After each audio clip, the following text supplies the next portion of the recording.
मची हुई थी। साल था 1991 और देश में आम चुनाव का माहौल था।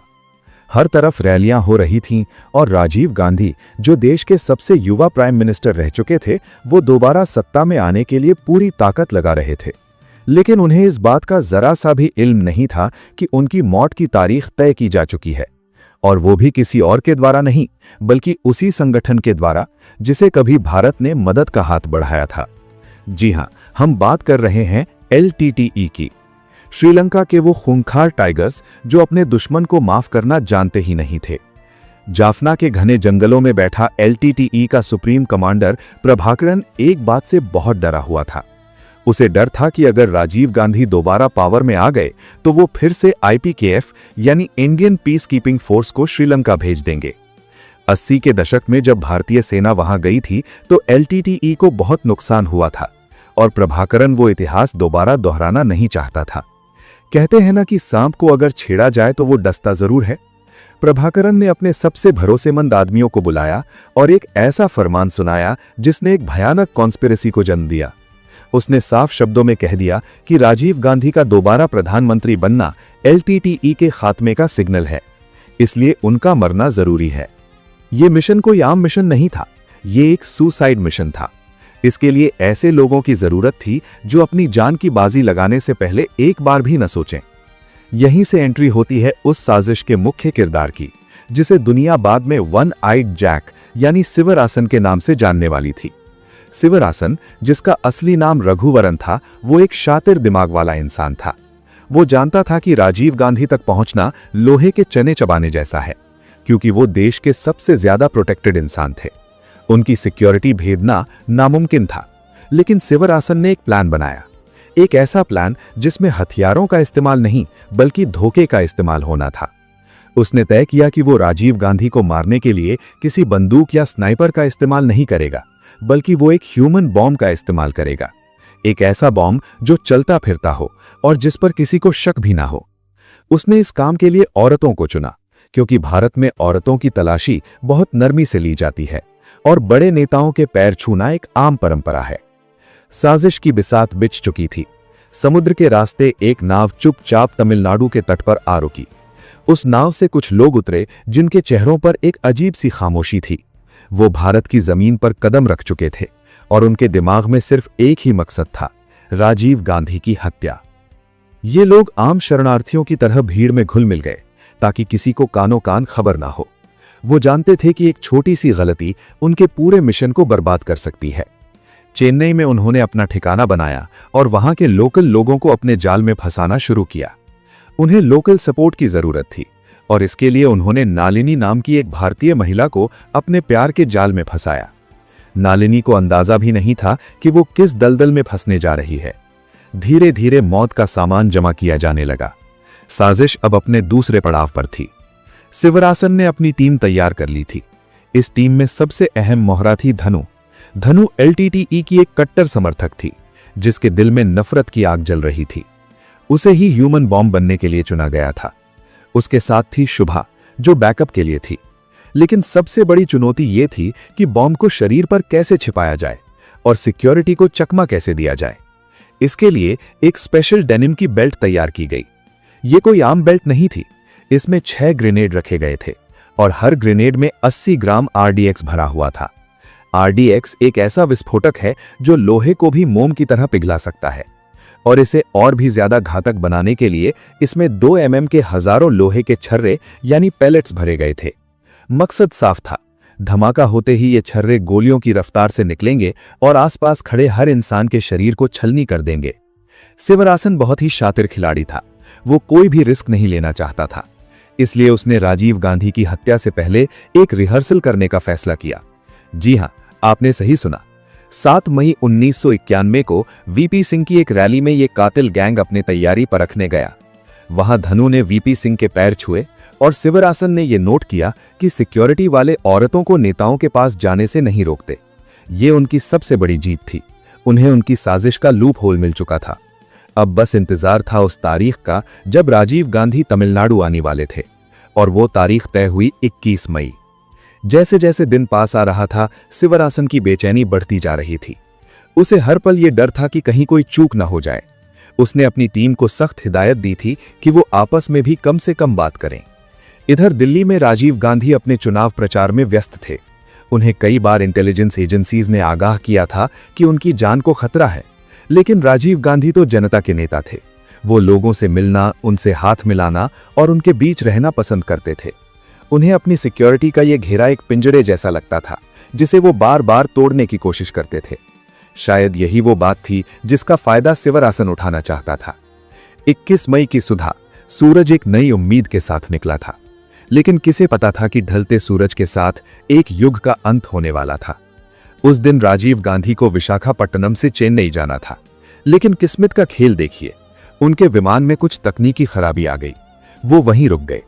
अगर वो विमान ठीक नहीं होता तो शायद आज इतिहास कुछ और होता। लेकिन कुछ देर बाद विमान ठीक हो गया और वो चेन्नई के लिए उड़ चले। इधर चेन्नई में शिवरासन, धनु और शुभा पूरी तरह तैयार थे। धनु ने अपने कुर्ते के नीचे वो मौत की बेल्ट पहन ली थी। उसने उसके ऊपर एक नारंगी और हरे रंग का सलवार कमीज पहना ताकि बेल्ट दिखाई न दे। उसने जानबूझकर चश्मा लगाया ताकि वो एक पढ़ी लिखी और भोली भाली लड़की लगे, जिस पर पुलिस को रत्ती भर भी शक ना हो। शिवरासन ने भी एक पत्रकार का भेष बनाया। उसके साथ हरिबाबू नाम का एक फोटोग्राफर था, जिसे ये नहीं पता था कि वो अपनी मौत की फोटो खींचने जा रहा है। हरिबाबू को सिर्फ ये कहा गया था कि उसे राजीव गांधी की फोटो खींचनी है। शाम होते होते ये पूरा ग्रुप बस पकड़कर श्रीपेरम्बदूर के लिए निकल पड़ा। बस में बैठे हुए धनु बिल्कुल शांत थी। उसके चेहरे पर मौत का जरा भी खौफ नहीं था। वो जानती थी कि आज रात वो खुद को उड़ा देगी, लेकिन अपने साथ उस इंसान को भी ले जाएगी जिसे वो अपना सबसे बड़ा दुश्मन मानती थी। 21 मई की शाम श्रीपेरम्बदूर में एक अजीब सी उमस और गर्मी थी। वहां एक पुराना मंदिर का मैदान था जहां रैली होनी थी। ये जगह चेन्नई से करीब 40 किलोमीटर दूर थी। वहां भीड़ जमा होने लगी थी। लोग अपने प्रिय नेता की एक झलक पाने के लिए बेताब थे। मंच सजा जा चुका था और लाउडस्पीकर पर देशभक्ति के गाने बज रहे थे। लेकिन उस भीड़ में कुछ ऐसे लोग भी थे जो सिर्फ तबाही का मंजर देखने आए थे। शिवरासन और उसकी टीम वहां पहुंच चुकी थी। उन्होंने देखा कि वहां का सिक्योरिटी इंतजाम बहुत ही ढीला था। उस समय मेटल डिटेक्टर का इस्तेमाल इतना आम नहीं था और भीड़ को कंट्रोल करने के लिए सिर्फ रस्सियां बांधी गई थीं। औरतों के लिए एक अलग सेक्शन बनाया गया था, जहां से वो सीधे उस रास्ते पर जा सकती थीं जहां से राजीव गांधी को गुजरना था। ये देखकर शिवरासन की आंखों में एक चमक आ गई। सब कुछ उसके प्लान के मुताबिक हो रहा था। रात के करीब 10 बज रहे थे। राजीव गांधी का काफिला श्रीपेरम्बदूर की तरफ बढ़ रहा था। रास्ते में जगह जगह लोग उनकी गाड़ी रोककर उनका स्वागत कर रहे थे। राजीव गांधी भी मुस्कुराते हुए सबसे मिल रहे थे। वो बहुत थके हुए थे, लेकिन उनके चेहरे पर वो चिरपरिचित मुस्कान अब भी थी। इधर रैली स्थल पर शिवरासन ने अपनी पोजीशन ले ली थी। वो मंच के पास ही खड़ा था। धनु और शुभा भीड़ में औरतों के बीच खड़ी थीं। हरिबाबू कैमरा लेकर तैयार था। उसने शिवरासन के इशारे का इंतजार करना शुरू किया। तभी एक अजीब वाकया हुआ। वहां एक महिला सब इंस्पेक्टर अनुसुईया खड़ी थी। उनकी नजर धनु पर पड़ी। उन्हें धनु के खड़े होने का तरीका कुछ अजीब लगा। वो धनु की तरफ बढ़ी और उससे पूछा कि तुम यहां क्यों खड़ी हो। उस पल शिवरासन की धड़कनें रुक गई होंगी। अगर अनुसुईया ने धनु की तलाशी ले ली होती तो बेल्ट पकड़ी जाती और ये साजिश नाकाम हो जाती। लेकिन तभी वहां एक और महिला आई और उसने कहा कि ये मेरी बेटी है, ये राजीव जी को माला पहनाना चाहती है। अनुसुईया वहां से हट गईं। किस्मत का ये खेल देखिए, मौत दरवाजे पर खड़ी थी और उसे अंदर आने का रास्ता मिल गया। 10:30 बज चुके थे। अचानक शोर बढ़ा। सायरन की आवाज गूंजने लगी। राजीव गांधी आ चुके थे। जैसे ही वो गाड़ी से उतरे, भीड़ ने उन्हें घेर लिया। जिंदाबाद के नारे लगने लगे। आतिशबाजी होने लगी। उस शोर में किसी को अंदाजा नहीं था कि असली धमाका अभी होना बाकी था। राजीव गांधी धीरे धीरे मंच की तरफ बढ़ रहे थे। वो एक रेड कारपेट पर चल रहे थे। लोग उन्हें मालाएं पहना रहे थे, शॉल उड़ा रहे थे। शिवरासन ने दूर से धनु को इशारा किया। ये इशारा था मिशन को अंजाम देने का। धनु भीड़ को चीरते हुए आगे बढ़ी। उसके हाथ में चंदन की लकड़ी की माला थी। वो बिल्कुल शांत थी। राजीव गांधी रेड कारपेट पर चलते हुए मंच के करीब पहुंच रहे थे। वो पुरुषों वाले सेक्शन से निकलकर अब महिलाओं वाले सेक्शन की तरफ बढ़े। वहां बहुत सारी महिलाएं और बच्चे खड़े थे। उसी भीड़ में कोकिला नाम की एक छोटी बच्ची एक हिंदी कविता सुनाने के लिए खड़ी थी। राजीव गांधी रुके और बड़े प्यार से उसकी कविता सुनी। उन्होंने उस बच्ची के सर पर हाथ फेरा।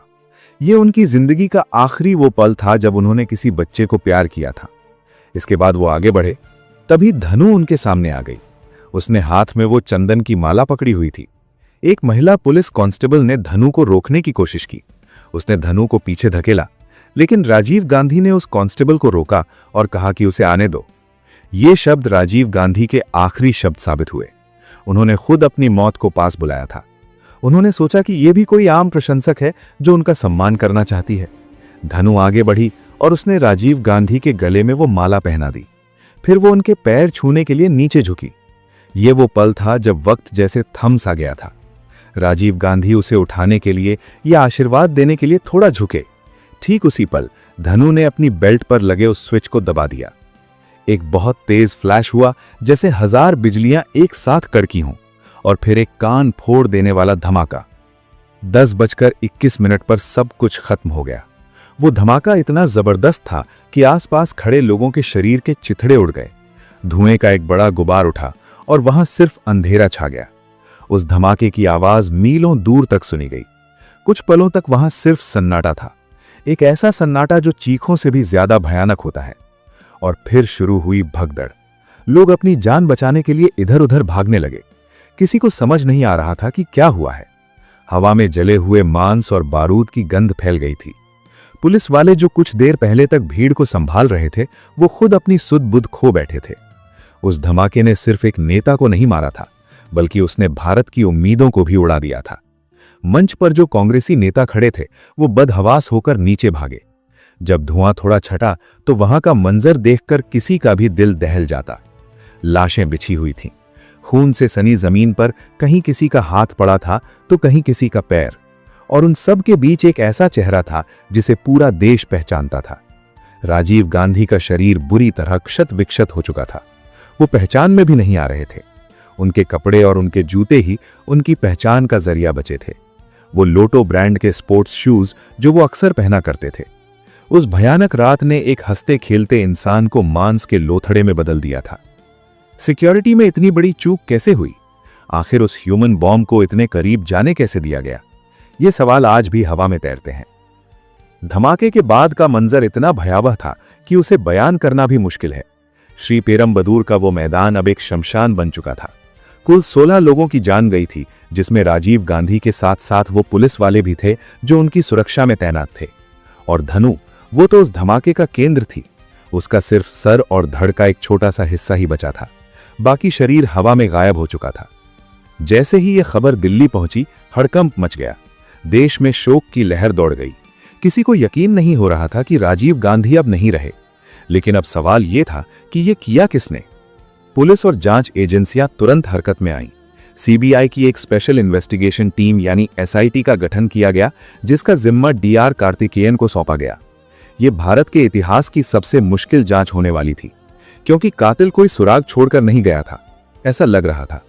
लेकिन कहते हैं ना कि मुजरिम चाहे कितना भी शातिर क्यों ना हो, वो एक गलती जरूर करता है। और यहां वो गलती थी एक कैमरा। जब फोरेंसिक एक्सपर्ट्स घटनास्थल की जांच कर रहे थे तो उन्हें एक लाश के पास एक कैमरा मिला। ये लाश हरिबाबू की थी। हरिबाबू को भी नहीं पता था कि वो धमाके की जद में आ जाएगा। धमाके के असर से कैमरा तो जल गया था, लेकिन उसके अंदर की फिल्म रोल अभी भी सुरक्षित थी। ये एक चमत्कार से कम नहीं था। एसआईटी ने उस फिल्म को डेवलप किया और जैसे ही वो तस्वीरें सामने आईं, जांच अधिकारियों की आंखों के सामने पूरी साजिश की तस्वीर साफ हो गई। उन तस्वीरों में धनु साफ दिखाई दे रही थी। उसके हाथ में माला थी।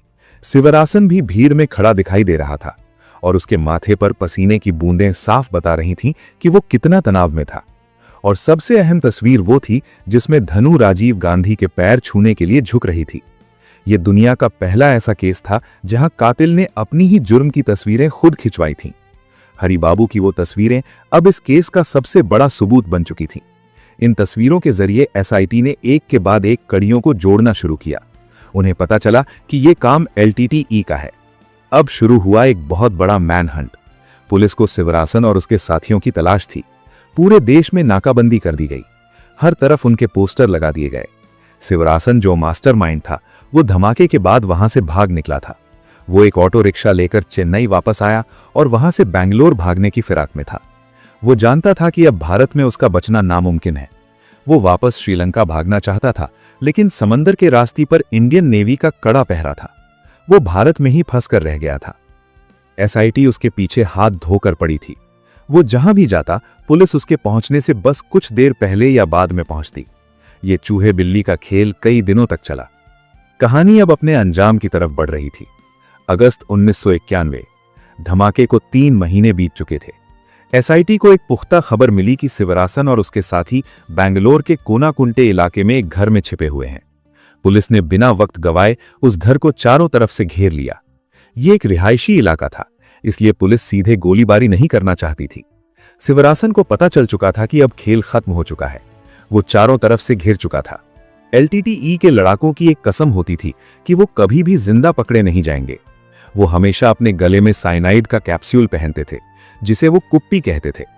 पुलिस ने उन्हें सरेंडर करने के लिए कहा। लाउडस्पीकर पर ऐलान किया गया, लेकिन अंदर से कोई जवाब नहीं आया। जब पुलिस ने दरवाजा तोड़कर अंदर घुसने की कोशिश की, तो अंदर से गोलियां चलीं। यह एनकाउंटर काफी देर तक चला, लेकिन फिर अचानक अंदर से गोलियां चलनी बंद हो गईं। एक गहरा सन्नाटा छा गया। जब कमांडोज अंदर दाखिल हुए, तो उन्होंने देखा कि वहां 7 लाशें पड़ी थीं। शिवरासन ने अपने ही माथे पर गोली मार ली थी। उसका आधा सर उड़ चुका था। शुभा और बाकी साथियों ने साइनाइड खा लिया था। उनके मुंह से झाग निकल रहा था।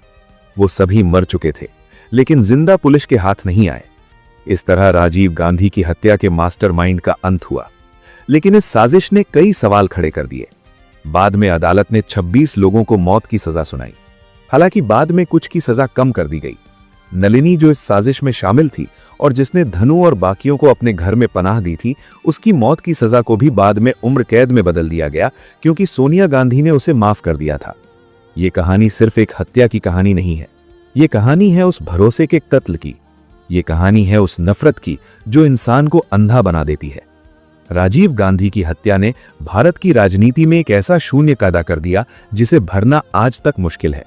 उस रात अगर सुरक्षा में थोड़ी सी भी सख्ती बढ़ती जाती, या अगर वो फ्लाइट लेट न होती, तो शायद आज तस्वीर कुछ और होती। लेकिन होनी को कौन टाल सकता है? वो लोटो के जूते, वो आखिरी मुस्कान और वो भयानक धमाका आज भी इतिहास के पन्नों में दर्ज है, एक काले अध्याय की तरह। तो आज की कहानी यहीं खत्म होती है।